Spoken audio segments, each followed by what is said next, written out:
10 કલાકમાં 164 તાલુકામાં વરસાદ. સુરતમાં આબ ફાટ્યા જેવી સ્થિતિ છે. કામરેજમાં 12 ઇંચ વરસાદ થયો છે. સુરત શહેરમાં 10 ઇંચથી વધુ વરસાદ. પલસાણા નવસારીમાં 8 ઇંચ વરસાદ. જલાલપોર બારડોલી મહુવામાં 7 ઇંચ વરસાદ. અંબિકામાં 6 ઇંચ. સુબીરમાં 5.5 ઇંચ.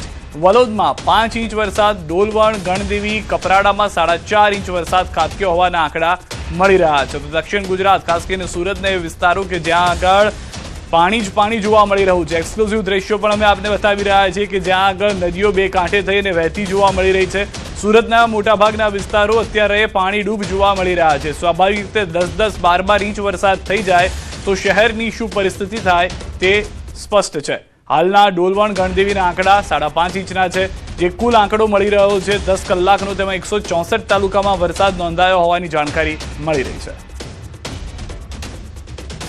તો કામરેજમાં 12 ઇંચ વરસાદનો આંકડો આવ્યો છે, જ્યારે સુરત શહેરની અંદર 10 ઇંચ વરસાદનો આંકડો આવ્યો છે.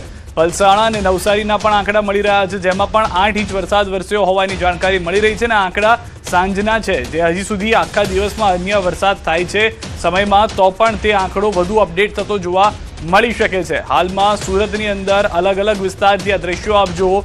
કેટલાક વિસ્તારની અંદર તો કમરસમાં પાણી ભરાઈ ગયા છે, જ્યાંથી વાહન ચાલકો પોતાના વાહન મૂકીને પસાર થતા જોવા મળી રહ્યા છે.